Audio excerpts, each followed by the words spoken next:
Okay, so it's going to cover everything.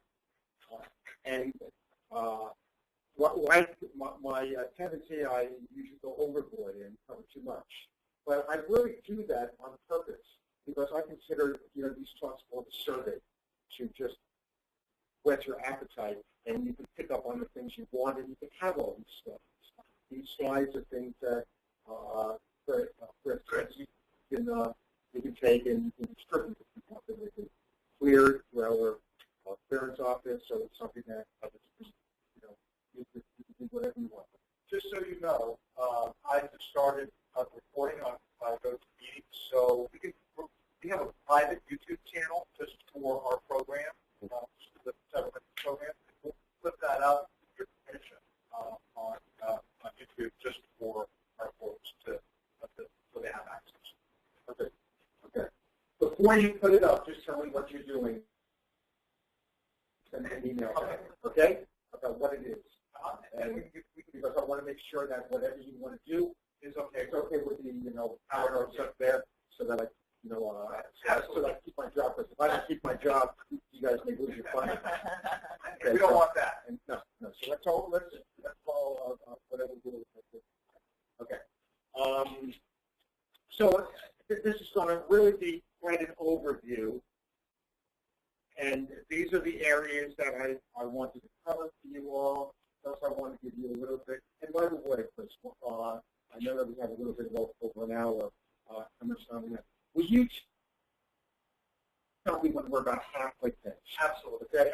Give me that, about halfway finished. And please jump in on anything whenever, both because I like that, and that's what this is supposed to be about. And this is like an informal kind of gather. This is fun to do something like this. It's like a brown bag, or and just so you know, also we have 2 people on the phone who can't see, and they may actually speak up at some point if they have questions. Okay, and hello to everyone else who may be virtual or on a cyber online level. Okay? So, first I'll give you a little bit of context about NIH in general and something about research training and diversity issues, which is really the reason why we're here, from my perspective. We're here to look at diversity issues and disparities. That was the purpose of the initiatives that you all got funded. So that's a little bit of context. And then this is the Grants 101 type thing. And it's broken up basically into 3 areas. First, planning. I'll give you other ways of looking at this. And these are the areas that I would consider important: planning, mentoring, prevention issues, and mechanisms that have to work grant mechanisms. Okay. And then after planning, we're going to talk a little bit about writing and submitting, and then a little bit about review. We're going to spend most of our time doing planning, because I think that's where most of your acts. And I'm not going to go into a lot of this. I'm just going to kind of whet your appetite on submitting and review. And then all of this is supposed to make some comments about getting on your own control. Okay, so let's go over first the context issues.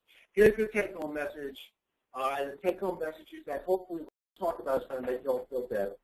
That's going to make you feel better to the extent to which, if you understand some of these things, you're more likely to get funded.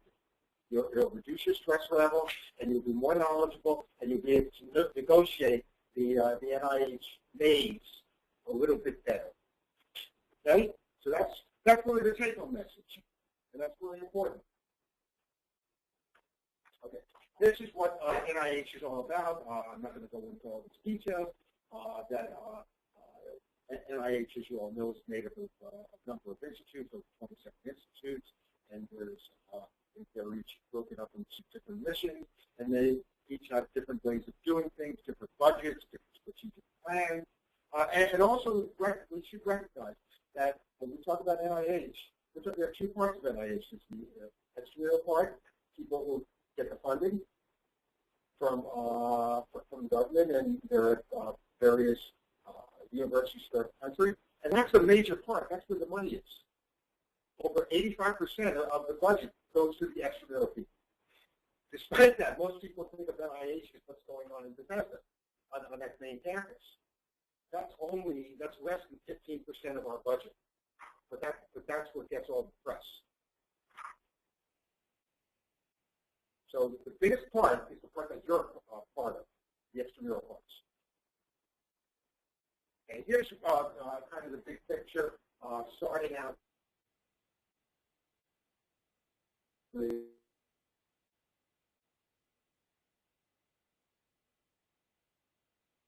assigned to an institute and to a study section. It's assigned to a study section based upon the area of research, and then if it does well in that study section, it then goes to a particular institute to deal with the funding on that front. Then it goes to council, which is sort of a second level of review and looks at policy issues, gaps. Do we want to get into this? If too much of this, we want to do some more. And then it goes to the director, and then funds are allocated, and you get funds reopened. So you all should know this is the whole, the Yiddish word. This is the whole thing. This is the big picture. Okay. Now, I want you to know, I want you to realize that you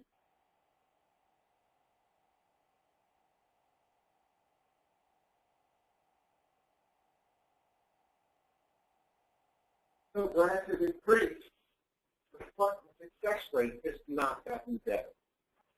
So you've got to really, you're in this when it's a tough time. We're dealing with very hard financial, budgetary issues, and success rate not getting better. It's a flat table. So we're getting more grants, yet our success rate is not improving. Okay, I want to give you an idea of certain questions that we ask in training. First, we want to know what the best practices are to do training. How many people should be trained? We ask. Very important issue. How many people should be trained? And why is that important? That's important because if the success rate is not so good, you can't keep training people over and over and over again and have them not have anything to do when they get out. So you have to find the right balance between the pipeline, so to speak, and the pay line.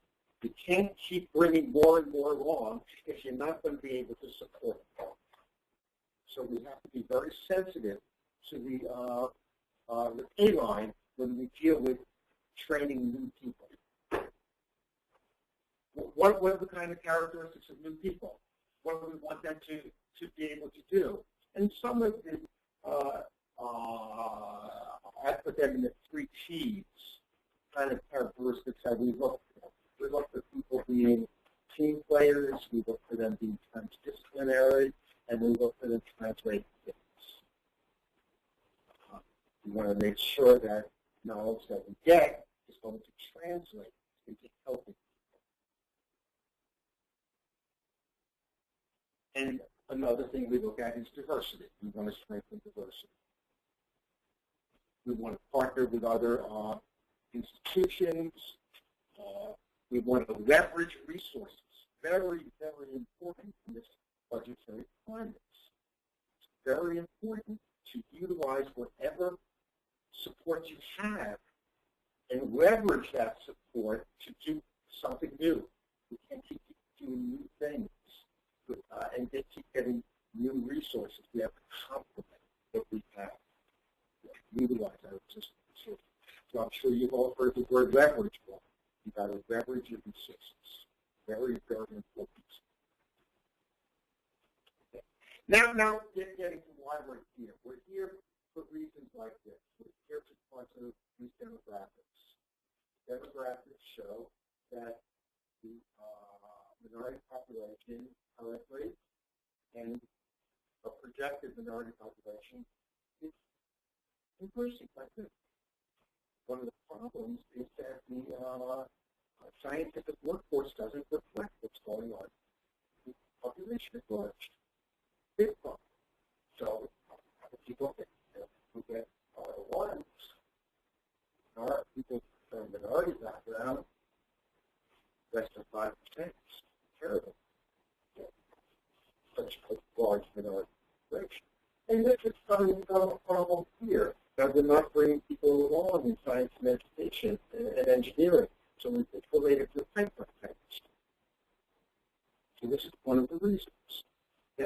This is what drives a lot of what we're doing. This is looking at it another way, bringing it back to AIDS. This is 2010, but the data is not that different today. If you look at the people who have AIDS, it's a large, growing population of people who have AIDS come from minority backgrounds. Yet, if you go to the search branch, the search branch of people who come from minority backgrounds, it's not reflected. So there's not only a disparity in terms of the demographics of the population, there's a disparity in terms of a disproportionate impact of the illness on people of color. So there are two types of disparities in the demographics and also in the disproportionate impact on the illness. Those are the two kinds of disparities that drive what we're doing. Well, where does this problem come from? If you have all the minorities, and as they go up the academic ladder, people from K through 12, 36% of minorities. As they do more and more, and they go up the scale, undergraduate students 27. You keep losing more and more minorities as you go up the academic ladder, to the point where all NIH principal investigators are only 5%. So we keep losing people as they go up the academic ladder. So this is a problem. This is showing it to you in another way. So the pipeline is really not a pipeline. The pipeline is a funnel. You're losing people as they're getting more education. Why is that important? That's important because it tells you that if you want to train people, what do you focus on? Not recruiting people. You're getting enough people. Keeping them in. That's the problem. Holding on to people. Attrition. Why do we lose people is another question. But we clearly lose people as you go up the academic ladder. So we've got to focus on the issue of attrition and retention. That's why it's important. So this is another big picture for you all. This is what we want to get. We want to make sure everyone is treated the same. That's not true today. Let's face it, everyone does not get equal care. In order to get there, we have to deal with all of these things. We have to deal with diversity training. We have to deal with disparities. We have to get a workforce. And part of the workforce, and this is where your program is really dealing with that. And it's also dealing with this. But it also probably deals with community engagement. So, a lot of programs cut across all these things. But I put this up because you have to see that it's a multi-pronged approach. Now, how is it going to work? It's not going to work unless it matters at the time. Unless you have leadership, institutional commitments. That's why I put commitment down here. Unless you have institutional commitment right at the top, at the president level, at the institution, this isn't going to work. We'll never get it. It works at those places where there's a climate of mentoring throughout the entire school, and it comes from the top. The best example is the Mile High program. And the Meyerhoff program is at UMBC. The man who is responsible for that is Freeman Grabowski.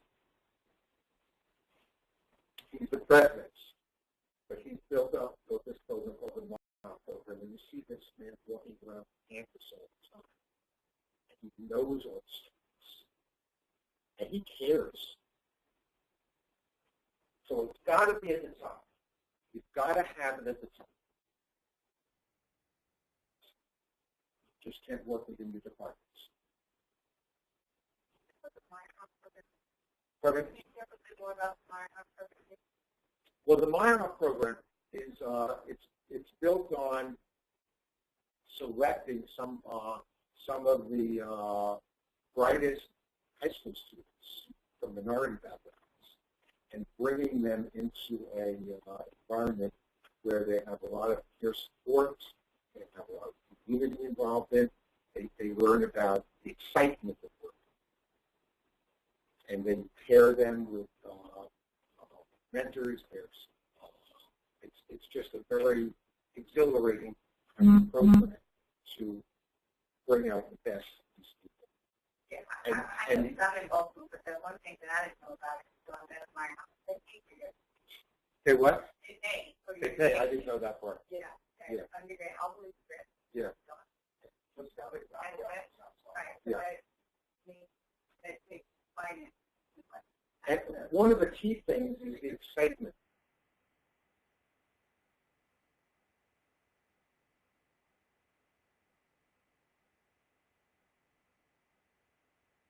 And that's essential.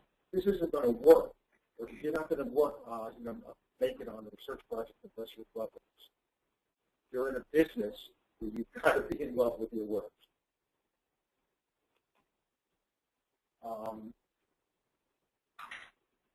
But he gives some of the most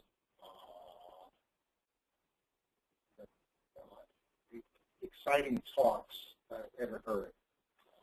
Did you ever hear Grabowski?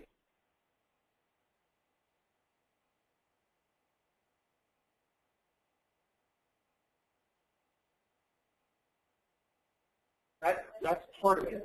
But if it doesn't work with the best and the brightest, it's not going to work with those who fall in between the cracks. Clearly, we can't ignore the people who fall in between the cracks. But we first have to make sure it works with the best of the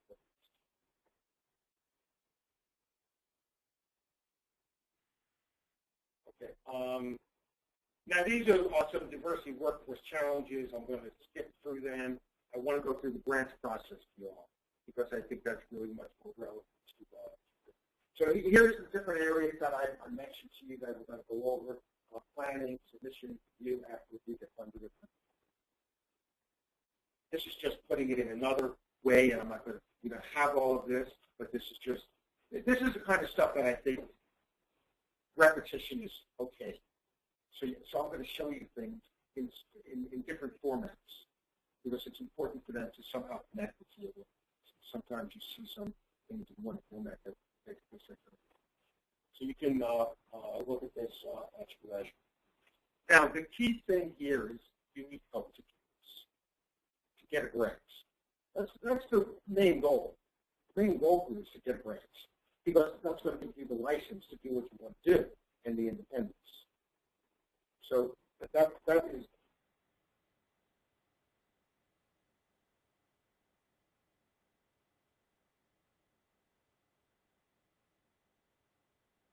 There are many other ones, but let's deal with the conventional ones first. Because if it doesn't work with the conventional ones and the best people, it's not going to work with yours. So you can get help from people at your home institution. You can get help from your project officer, someone like myself. And your project officer is someone who has a scientific background and a background in administration and identifies the important things that have to be studied, like reports on new areas to go into, and they're the people who put out all the FLAs, the program announcements of the RFAs. So they're the ones who write those things. Then, of course, they have the scientific review staff. Those are the people who, that's the person who is in charge of putting together the review group choose a group of peers to evaluate your grant once it comes in. And then the third person who can help you is the person who deals with the money parts, the fiscal aspect of the program. So these are really the three parts: program, review, and the fiscal parts. Those are the three areas that you should become, the three people or the three groups at NIH that can help you. And it's not only people at NIH. People at your home institutions should help too. Another thing that will help you is the internet. Everything I'm saying is coming from the internet. I took all of these things in. For example, if you go to the NIH website and you bring this up, you'll see everything that all of the bullets that I have on my slides. They came from there. You can bring them up right here. Here's what's the grant process. Basics, how to plan, rights. It's right there. If we didn't have this when I was in school. If we had this, life would have been so much easier. But you don't have to take advantage of these things. These things are right at your fingertips.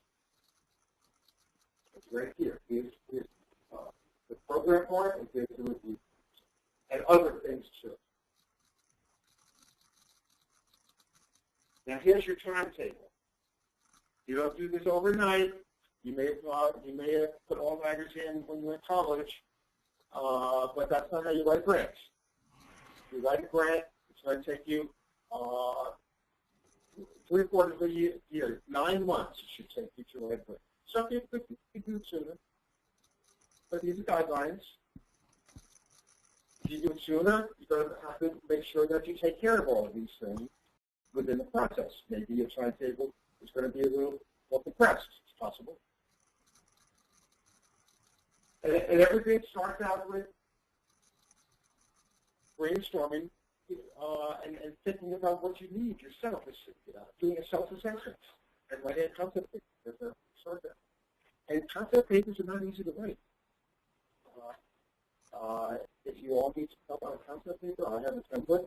I'd be glad to send you. Send me an email, and I'll send you the template that I have on a concept paper. And it's a nice. It's more than the regular concept paper that most people come in with. It's enough to get you started on. From that template, you can then start writing your grants. I can tell you that when I see a good concept paper, I can make a prediction whether or not this person can get done. Not always, but how strong that concept paper is matters to me about whether or not that person can get done. I'm pretty close to correct. I can say funded or not funded. If you say that, I can't say the score that they're going to get, but I can tell you whether or not this works. Because once I get a concept paper, if it's not my area, I send it on to someone in our office, and I tell them this is a problem or this is not, or this person needs work. It's not hard to make those judgments. Okay, so start early. This is doing, going through the same thing again. This is reiterating some of this.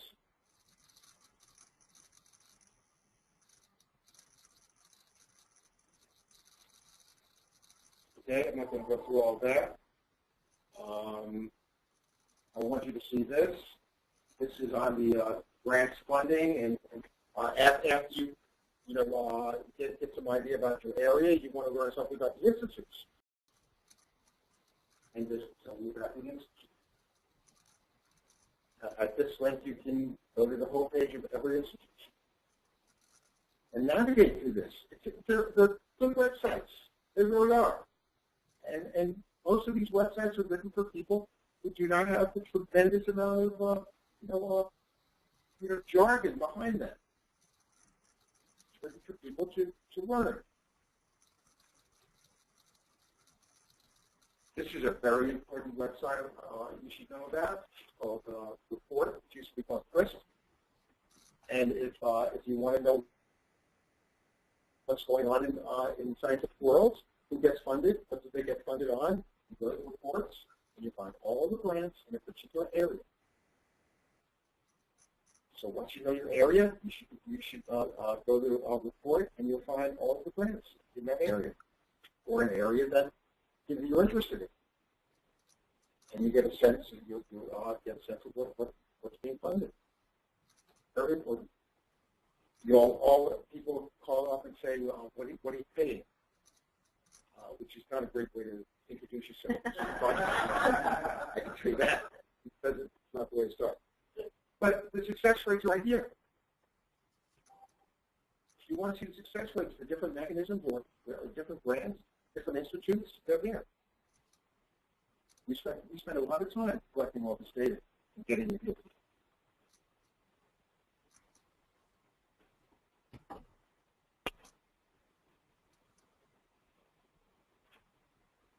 Okay. So start early, be enthusiastic, love your work, have a passion, be proactive, collaborate with other people.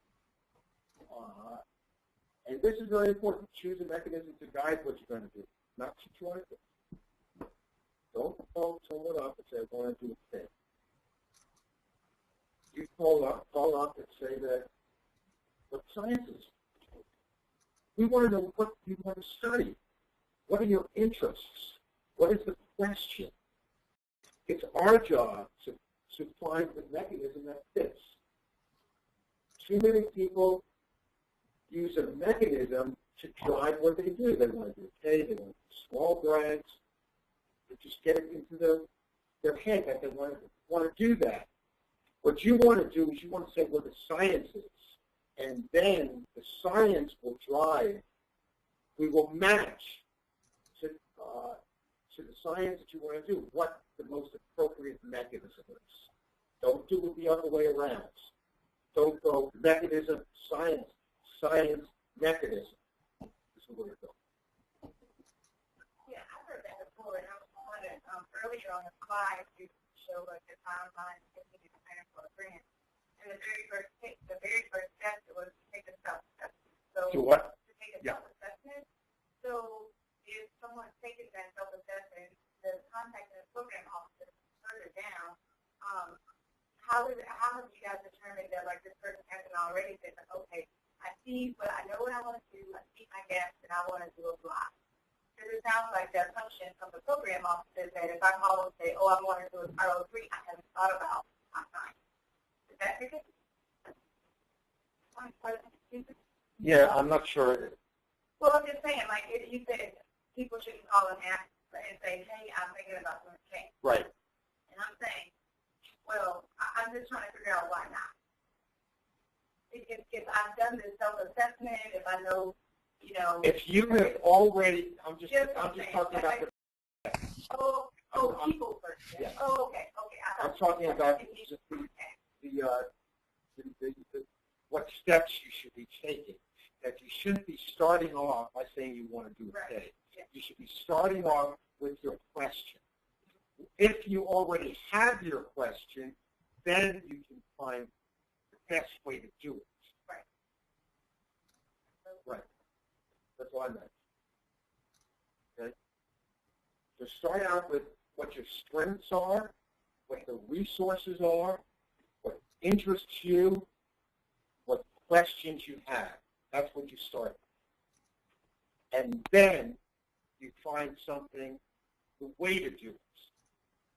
Best way to achieve those things. Okay.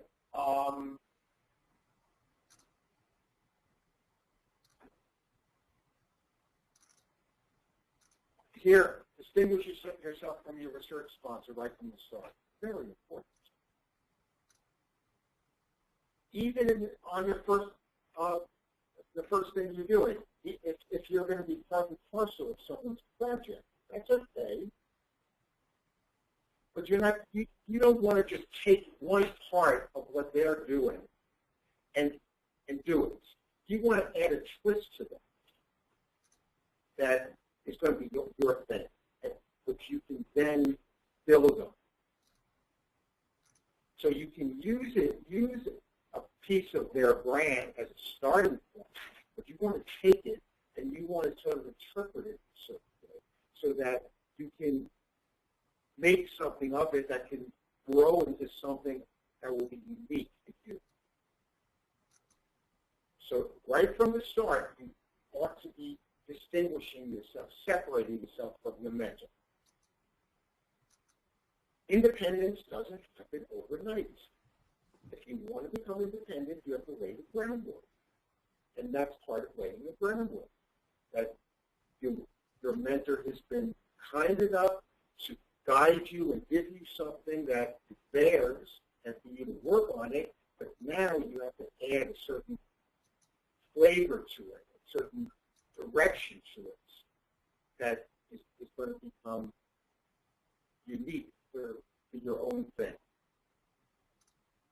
Always think in those terms, right from the beginning.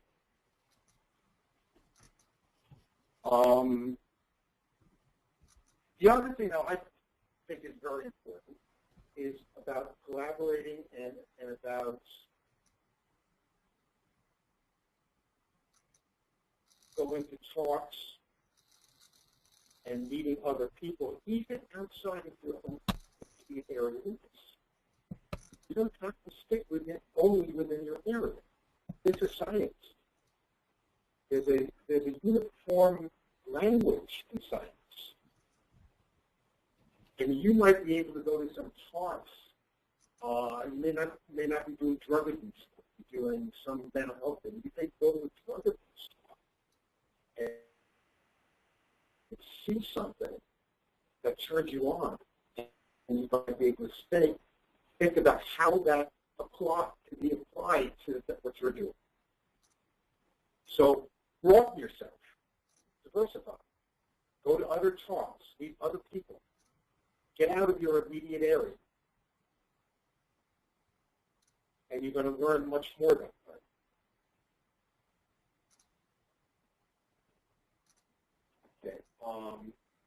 Okay, I'm not going to go over these details.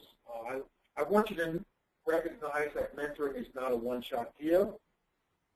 Mentoring is sort of an iterative process, starting with an idea, and you study out of it. So study might, generate program of work, a laboratory. That helps you generate new ideas and keeps going back. It repeats itself. So mentoring is not something that we only do when we're, just getting started. Mentoring is something that we should be doing for our entire life. Mentoring changes. The nature of mentoring changes. It becomes more collaborative.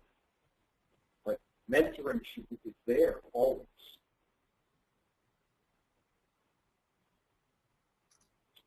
Mentoring is very, people from a minority background have some very unique characteristics to it, which I don't want to go into. I just want you to aware.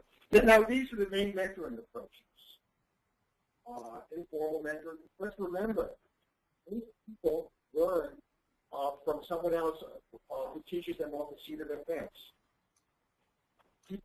Most people do not have the luxury of going through structured mentoring programs like we're going through.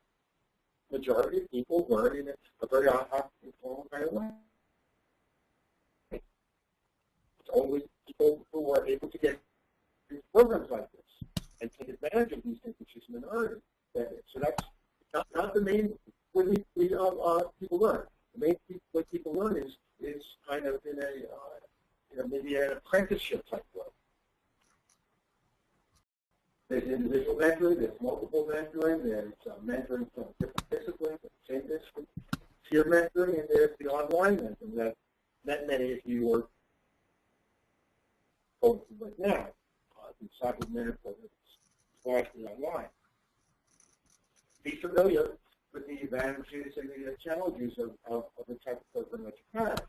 It has many advantages, mostly access and cost, things of that sort. Probably I didn't put it up there, but standardization is another. But there are a lot of challenges with online mentoring. There can be problems with communicating. There can be people may not progress as quickly with online mentoring. You need a lot of other additional skills to take advantage of or other resource facilities to take advantage of online mentoring. So there are some negatives that we have to be aware of. And we have to be sensitive to those. And mentoring isn't where it all stops. We go beyond mentoring. Beyond mentoring is more of a sponsorship, where someone really is your advocate and someone pushes you forward. You have to also have to also take into account the climate, the workforce climate. There are a lot of biases, a lot of unconscious biases that are present, and you need to deal with interventions to get rid of a lot of biases. And we need to build a book. I just want to mention that we go way beyond traditional. Now, let's get to the substance. I don't know how much you have looked at the OAR reports. The Office of AIDS Research is the clearinghouse office at NIH that really is the office that houses, so to speak, all of the AIDS programs at NIH. I actually put a link to the latest one up on the website. Good. So, this should be a reading material, required reading material for everyone. The OAR plan. The OAR plan is broken up into these areas: basic, reducing the infections. In this, it's actually at one time it was broken up really more into discipline type things. Now it's broken up more into outcomes that we want. Those which is modified to regular outcomes. But you can see there's one on behavioral and social science. There's one on racial and ethnic populations. So there's one on training. So there are at least three that you should know about. You don't have to read them all. At least read the ones that are most relevant to what you do. Okay, here's our office. This is the Division of AIDS Research, where I work. And we have basic airway conditions broken up. Your benefits, managed, good, so branch, areas, have a treatment branch. There we go. That's what our office does. Now, I'm going to show you this. I'm going to go over programs. How much time? Are we halfway? You're halfway through? Halfway through. Okay. Okay. So these are the two areas: basic science and technical science. This is your area. And these are some of the things that we think are important. These things are highlighted a little bit more in the different programs.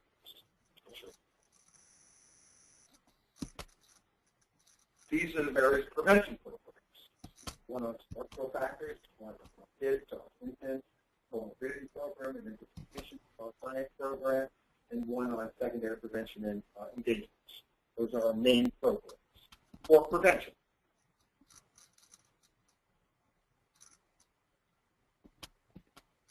These are the different strategies within each program that we think are important.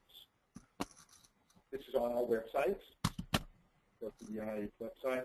The NIH website has a page that's broken up into organization. The NIH broken up into organization. Then they have the Division of AIDS Research. Then they have, this came right from the websites. So these are some of the strategies, which I don't want to repeat to you all because you can read it at your leisure. you can see a big focus now on combination prevention, treatment prevention. A big focus on stigma is very large. It's because it's large right now. This is the child program, and these are some of the stats. Here's the comorbidity and aging program. This is the one that I've run now. And these are some of the, we're spending a lot of time on this first area, because we feel that there are many different types of aging phenotypes, so to speak. We have a big interest in successful aging, people who age without any comorbidities. They do quite well. It's not longevity, but it's those who age without adverse effects. So we find support. We think that gets into the whole area of pro-social interventions, positive psychology. Integrated interventions is a big area. We have a large interest in all of these vulnerable populations. Yeah.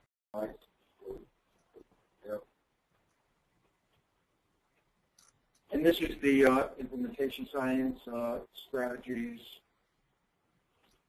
This is the secondary prevention strategies. This is an area. Hi. It's a question about the D&I piece. The D&I dissemination. Yeah. Something that I've been working for in my grant is always having a D&I component to, usually the kind of the product at the end of how it's disseminated. How is NIH looking at that D&I right now? I mean, is there more of a focus on disseminating the results of your study, or is it, I guess, what is NIH looking for? Well, it's for disseminating effective interventions, as opposed to the results of the study. Just right. And sometimes, of course, doing observational studies about information and right. trying to maybe empower providers with with both. information that's available and things like that. It's both.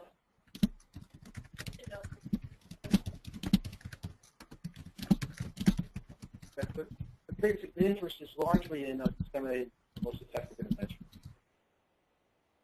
Getting them out. Scaling them up in areas.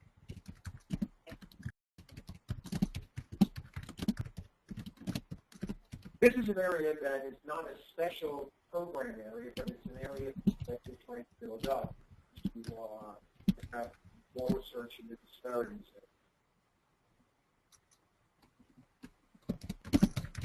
And our interest is largely in identifying the mechanisms that are responsible for disparity and growth.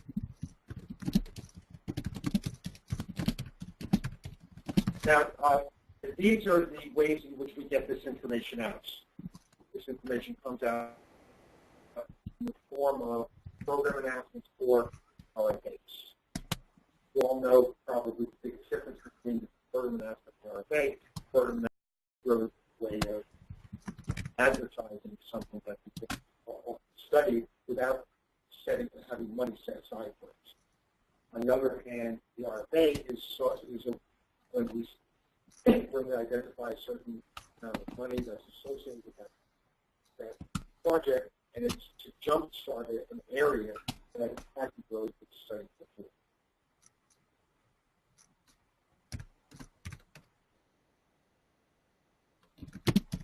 These are some examples of some of our program announcements.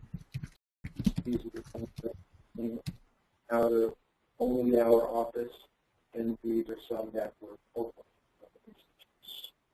So this just gives you a feeling for some of the things. Adherence interventions are very strong interest.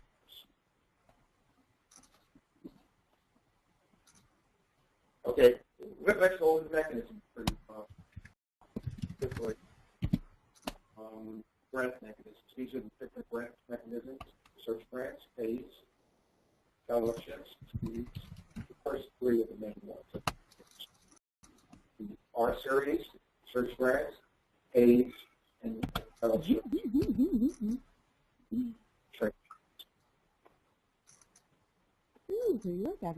This is something that we put together because we thought that it would be useful for people to look at what mechanism might be most appropriate given the stage of development that you're at, where you're clearance. And starting from a graduate level to becoming a senior investigator. So all of the fellowships are at this level, the graduate postdoc level. A's come into play at toward the end of the postdoc, after a postdoc. Once you go for K, usually after you had a good postdoc, a strong postdoc. People can skip a postdoc. That's been done. They skip a postdoc, but there has to be a rationale. And so for those who give the postdoc or offer a doctoral without having a postdoc, what would be your suggestions to make their pay stronger? if you've had a postdoc, or you don't have a postdoc, and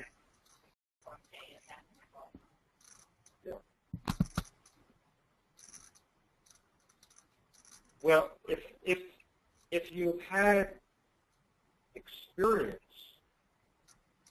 which is analogous to a postdoc experience in the form of publications and knowledge about a particular area, then you may not need the postdoc. Most people need the postdoc to get those pubs. So if you're going for a K, if you don't have the publications, which usually come with the postdoc, then I wouldn't say you should go to K. You should go into postdoc.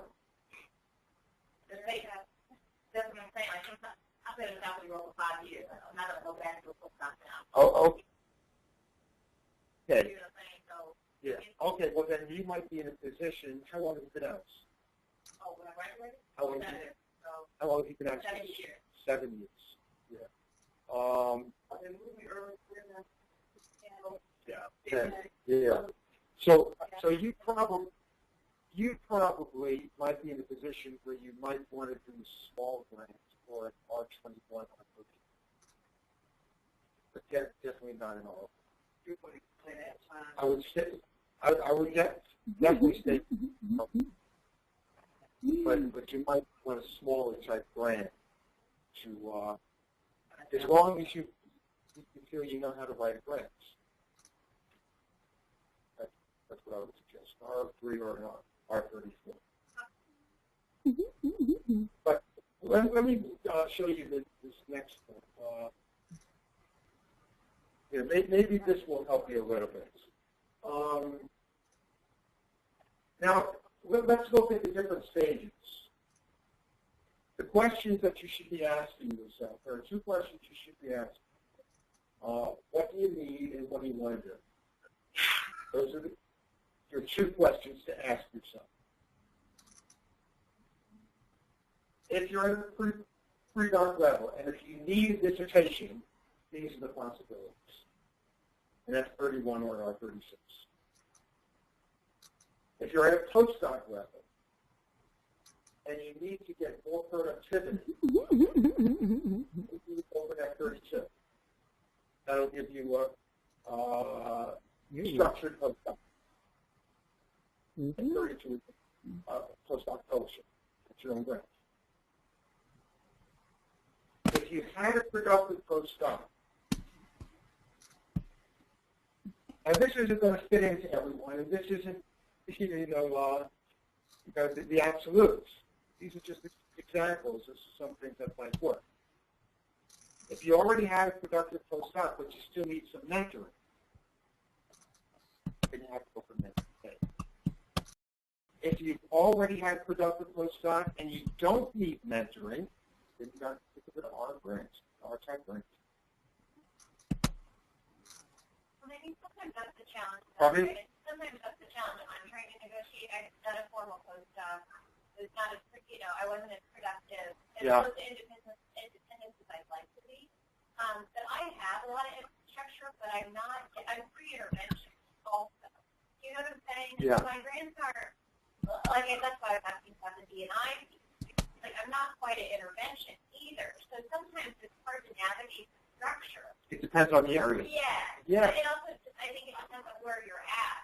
So technically, I would be, in theory, where my stage of career is, I'd be early career, but I don't quite have the line of research launched far enough, I think, to really get those grants. So I feel like it's this range in between sometimes. Yeah. And so it's hard to know how to make the case.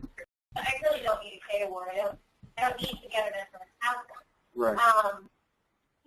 So I think it's hard for me to answer all these individual questions right now because these are things that really require a lot of thoughts and a lot of back and forth.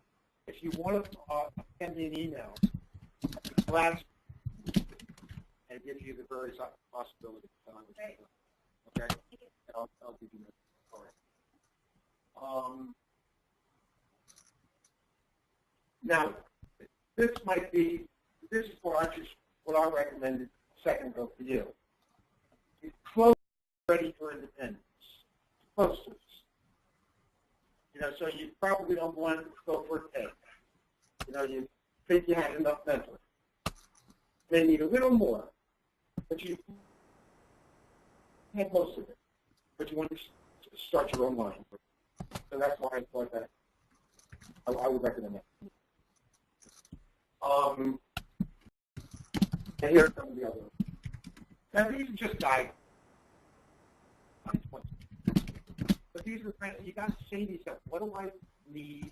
What do I want to do? Okay.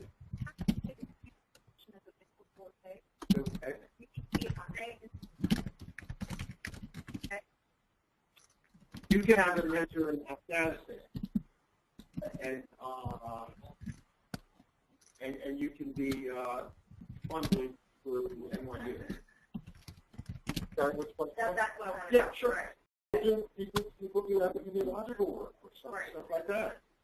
So the mentors not always locate their schools. Yeah. Okay, these are the T32s. I mentioned them to you. These are the fellowships.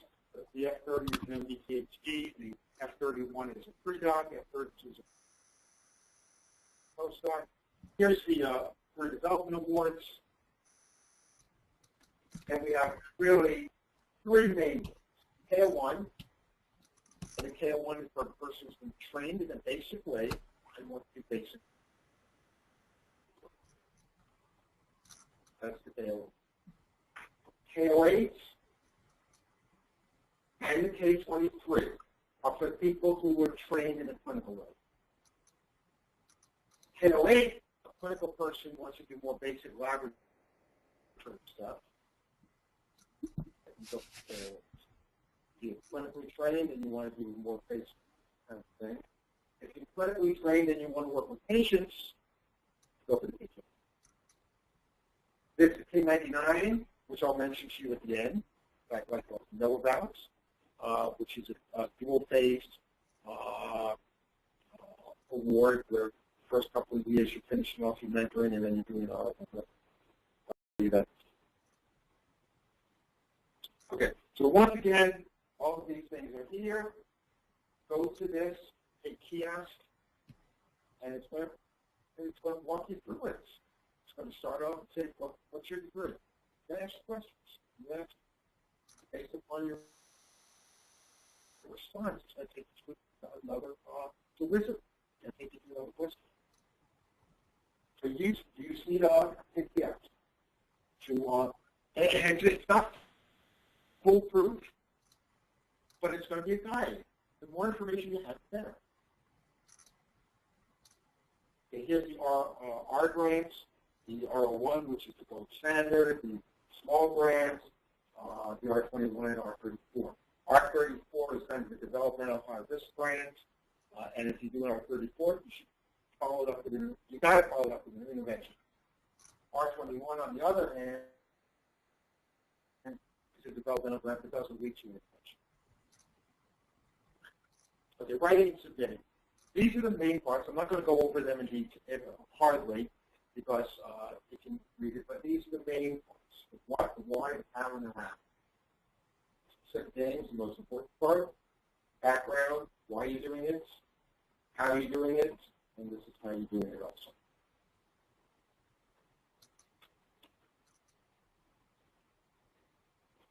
We saw you are in good shape. Yeah, I don't know. We're not sure that the next presenter is something, so I think you got it. Okay. So okay, we can have a question, sir. Yeah, absolutely. Okay.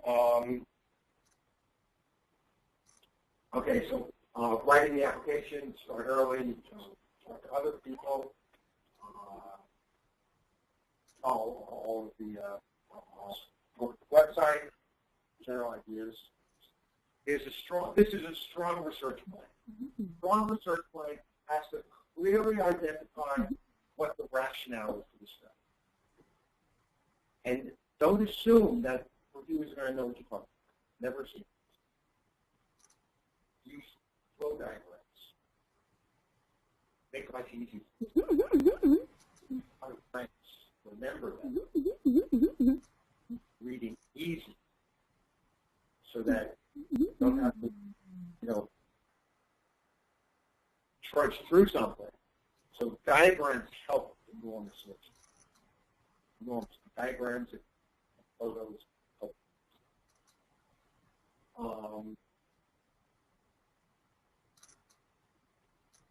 Always include a discussion at the end about some of the problems, some of the limitations. You should always have a limitation section that talks about this. Every study is going to have limitations. You should always talk about limitations at the end and then next steps as a note.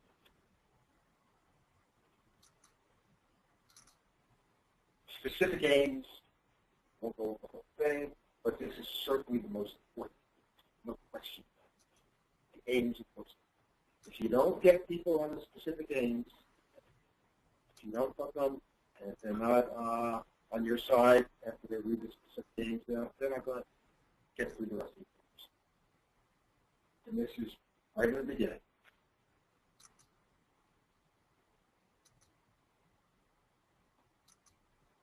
This is what the specific aims covers. Not only covers, but the question is, it should cover it from a hypothesis.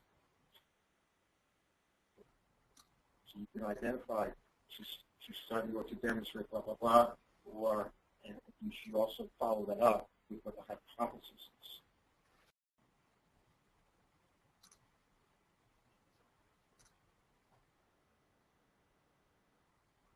Here's some tips. Once again, all of this is coming from the websites that I showed you about when I showed you those screenshots of the on NIH.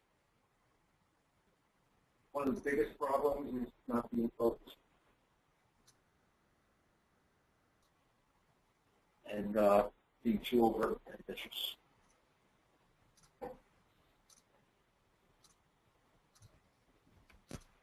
Background kids, not going to focus through that, just the background, the studies. And there are certain grants you don't need preliminary studies, but you don't need data. Like you don't need data for an R3. You do not need data for an R21 or an R34. R01, if you don't have good preliminary data, get it. So, even if you do not need data, there's no question that having some preliminary data is going to improve the chance of taking grants. But don't present enough preliminary data where they're going to say they've already done study.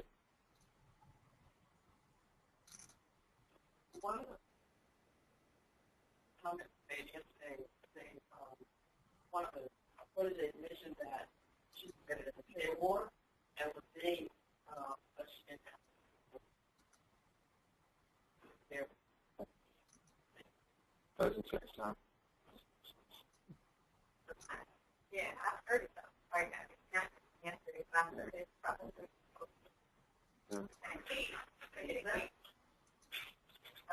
That should have been stopped by the NSLO or when that special words. Right. It surely should not be started.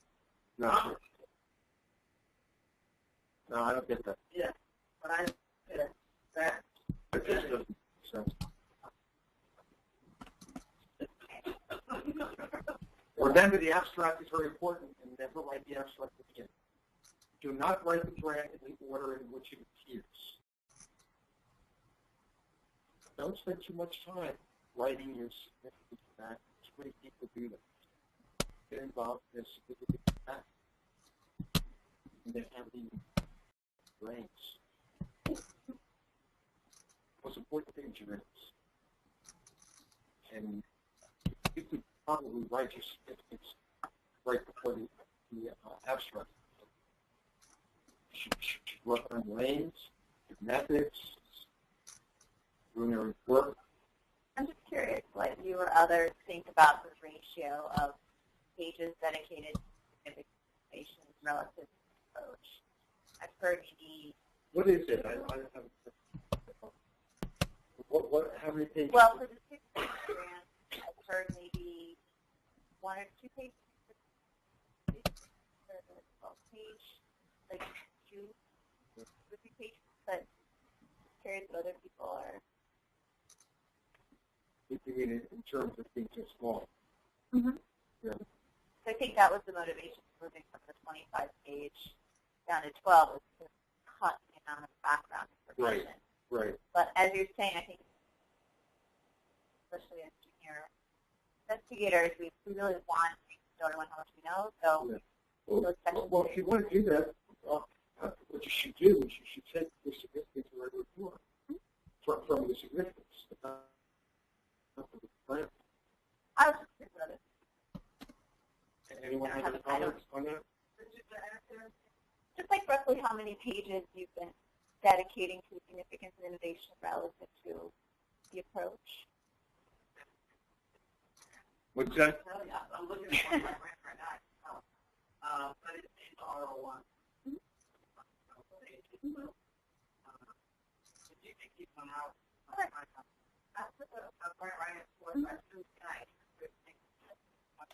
That's right. Yeah. one big paragraph. Mm-hmm. So the significance. So the background. Well, now it's just Oh, one thing. and the innovation about very good. Innovation, I have my Paragraph. Okay. That's helpful. Okay.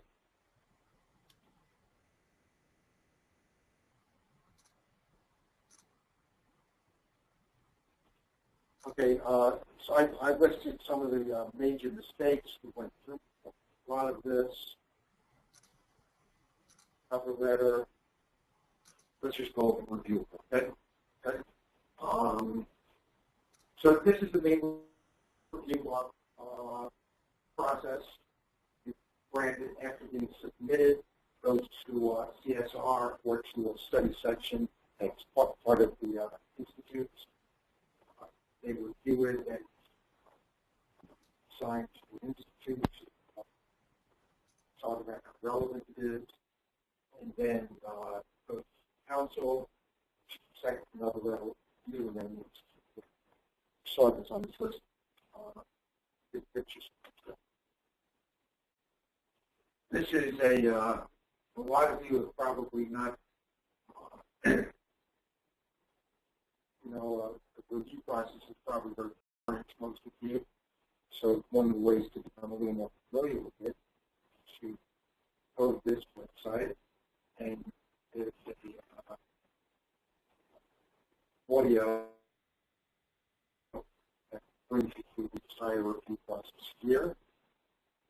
And this is a video at that website also that shows you what enterprise actually is all about.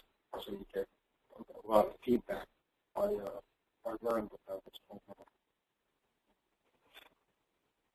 Grants are reviewed at 2 different places, either at CSR, which would be mostly R1, and then the Institute, which is training and maintenance. These are the different study sections for AIDS, and you should become familiar with these study sections because you can bring up the rosters of people who make up these study sections. And when you send a grant off, you want to look at that roster to see that the people or the areas that are represented here, they indicate people where they're from and what work to do. You want to make sure that what your grant is about is represented well enough. And you might want to suggest a different review group, particular review group. Or you might even want to suggest an area that you don't think is covered in that review group that's relevant to what your grant is about. So all these things will be taken into account, and 9 times out of 10, your recommendation is honored. So take advantage of that information. Here's the video that I mentioned to you. These are the main criteria that I looked at it.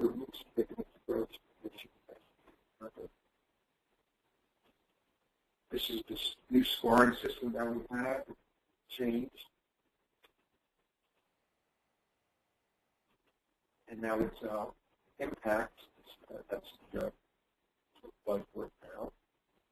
The score will rank 1 to 9. Impact. And impact really is the impact that it's going to have on fields, state of knowledge.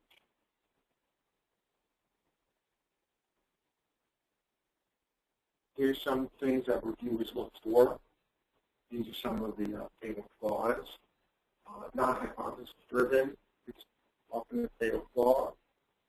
Doing a fishing expedition, too descriptive. The critical data supported. This is often a flaw that a lot of people might have a series of aims, and how well the outcome of one aim, the outcome, let's say, of aim 1 drives what you're going to look at in aim 2, something like that, where one aim depends upon another. That's not good. The aims have to be independent. They have to be linked with independence.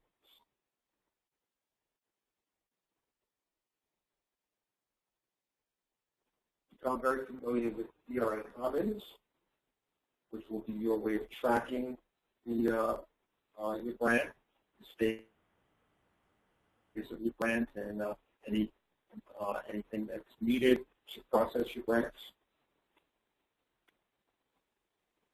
This is just what Commons looks like. Let's go now where we're all leading towards to research independence. Okay? So the main type of independence, really occurs from the postdoc to the independent investigator. After a good postdoc, you on your way towards independence and developing your own scientific approach. These are the NIH grants for early investigators, and this is the website that you should look at that has all the information about new investigators. Now, new investigators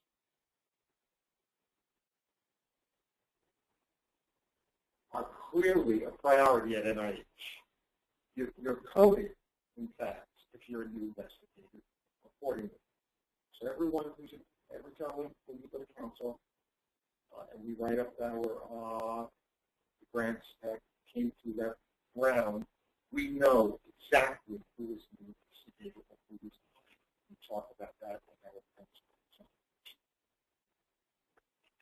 So this is a really good time for you to be a new investigator for a number of reasons.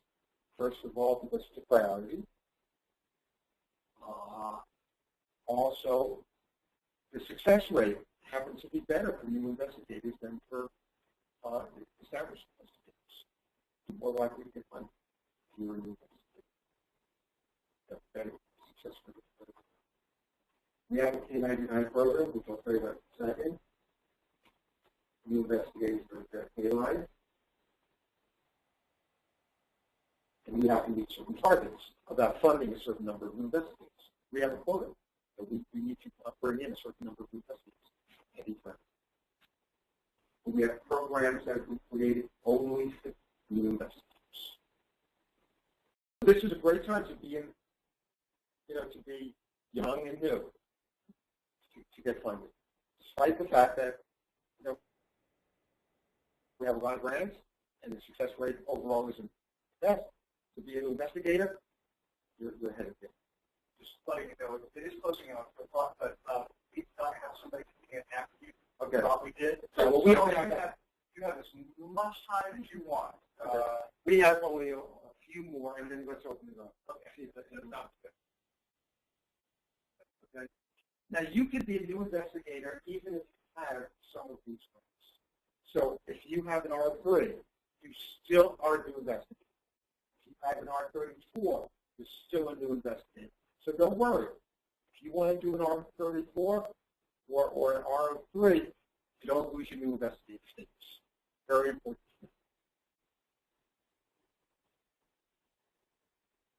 This is early stage investigators. You have to do within 10 years.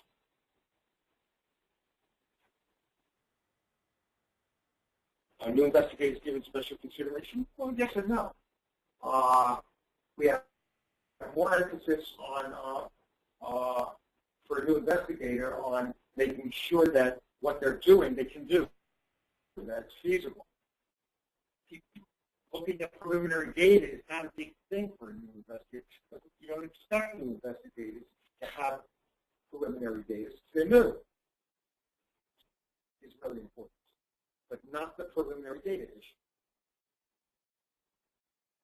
The potential that someone has is very important. What does that mean? How does that gauge? So No, it's usually gauged by that.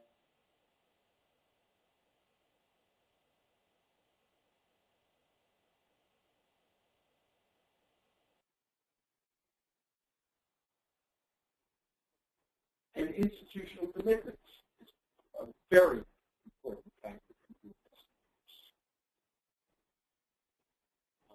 The department chairman is not going to, be behind you. If they don't think that who's really going to be the person that's to be able to strike out. But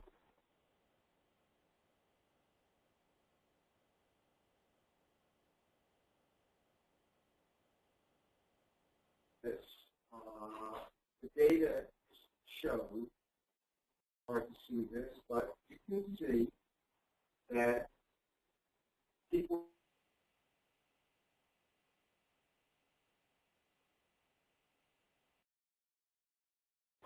the age at which people get their first ROI broken up into people who are PhDs only. It's not that different. MDs are, a little bit later for people who are PhDs. But everyone is in their 40s to get their first RO1. So that was recognized that to get your first RO1 when you're in your early 40s is not great. We would like people to get their first RO1 when they know. So this is the award that was put into effect to try and address that problem so that people might be able to get their first RO1. It's a 5-year award. If you have this award, it's called K-99 ROO. K-99 award. It's a mentored award. But it's a different type of mentoring. It's a dual-phase mentoring. And it's really for people who have good postdoc. If your postdoc is good strong, and you've had good publications, and you do not need that much mentoring, you're sort of on the tail end of your career for mentoring to round things out. But you're close to, going out there on your own, as opposed to a pair from three who may need more mentoring. So if you need less mentoring, you have good postdoc, you could apply for this. The other thing that's good about this for many people is you don't have to be a U.S. citizen. For all the other mentored patients must be a U.S. citizen. This one you do not. And it has a pretty good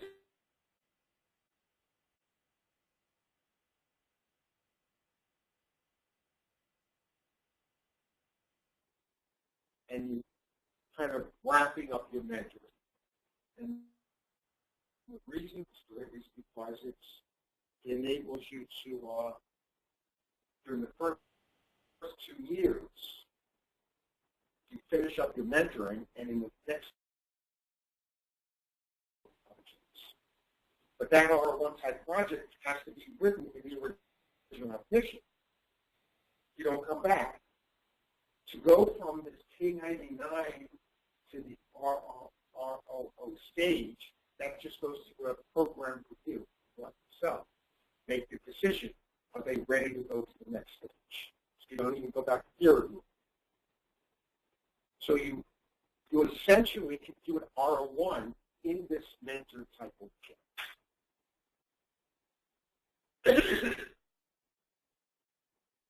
Very good award to think about it if you could. And if you want to even work toward this, and if you want to get it, and if you like want to do an F32, do an F32 then. Get a good postdoc, published, and then come. Okay. Now, these are some other awards just for the investigators. But I want to sort of end with this. This is the R01 awards for established investigators and new investigators. And you can see bars, blue, are established investigators. And it's going down. So that's right. We have fewer and fewer established investigators. The other thing, we have more new investigators.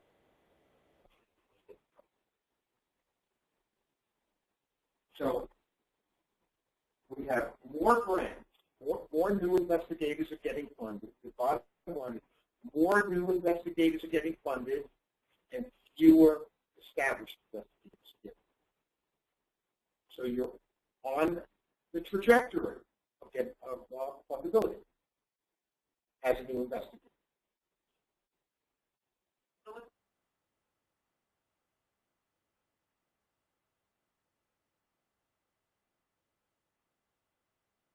Sometimes there's one seminal publication, and that's all that matters.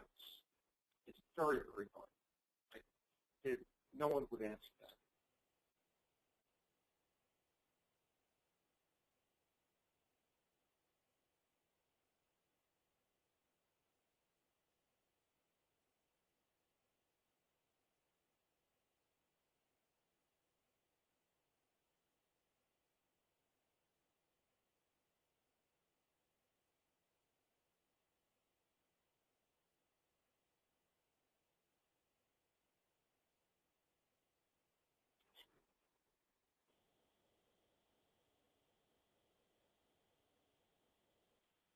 So you have a better success rate. So not only are there more new investigators, it's easier for new investigators to get funded than an established. So, bottom line, these are the main things that we went over and the main things to think about. Review all of these areas, priorities, goals, training programs. Learn about the application. Identify the grant programs we went over, like Institute, then contact program officers, find good mentors, study successful grants, get your hand on grants that were funded, and also look at grants that weren't funded. Propose your best and most creative ideas, and persevere. As Albert Einstein said, persevere. It's not done so smart, just try hard. Stay with it. Okay, well that's all that I meant to try and give you an overview. And since we have some time, maybe talk. Are there any questions, any individual questions, whatever y'all want to do? Thank you. A wealth of information. Well, it was a pleasure to be able to share it with you all. And as I said, we can go into more detail one-on-one. Any other questions? Or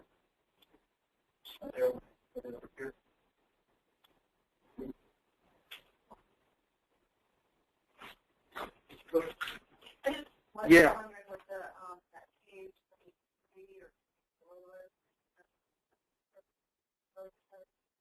It depends on what's got around the same.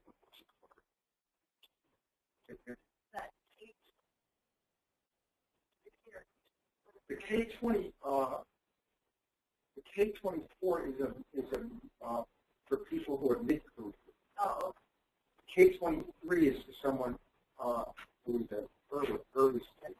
Okay. But K-24 is for someone who already has an R1 and wants to make it. K-23. That's for someone who has comes from a clinical background and wants to put patients.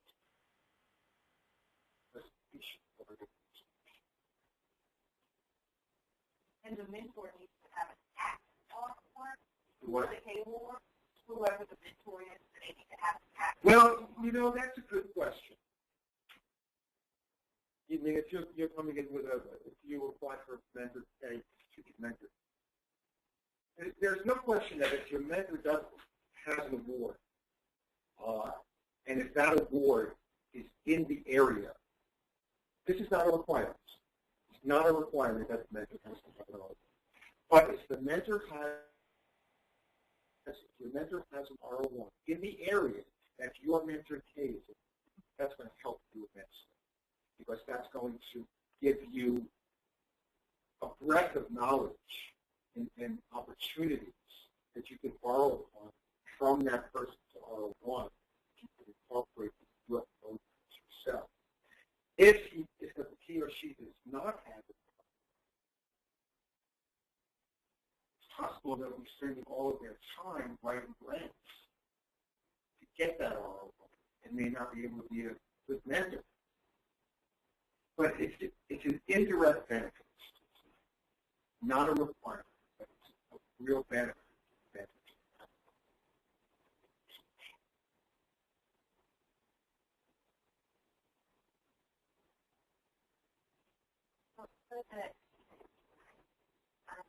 That was some report. It seems like most of the people getting So right. So right. That's why one of the reasons I brought it up. Because we might move forward in that direction.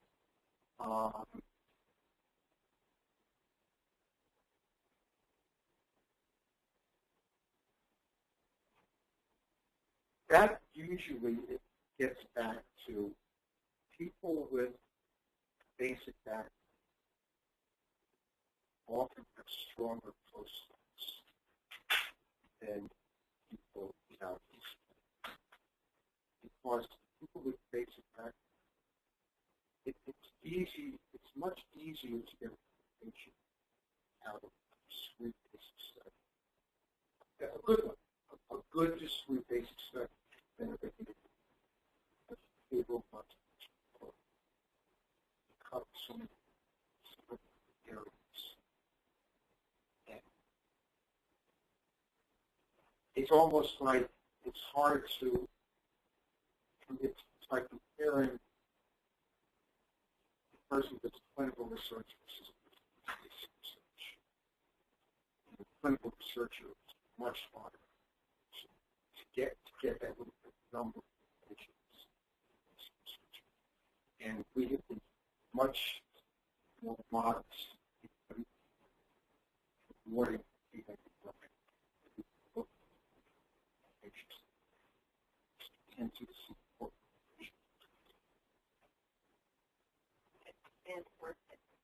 but there's a K99 just doesn't lend itself very well to AI. Also, it's hard to visualize what an R01 project would be. It's harder to visualize what an R01 level project would be 3 or 4 years later. You have to do that. When you write a K99, you have to write what the R01 project would be in 3 years. But things change so much in the behavioral area that it's hard to have that foresight. So there's something about the basic process that lends itself much more to. Like if I ask you, did you write the R01 as you can do 3 years? As a behavioral person, basic person doesn't. You must look at the areas where it's not a good answer, but we don't know the real answer. Our next presenter this year, so Okay, good. Are there any other burning questions at all on You're going to stay for the next presentation. Yeah, well, I'm going to be around. Yeah, it's all the way over. So I'll just sit down here and relax, and we'll walk over there.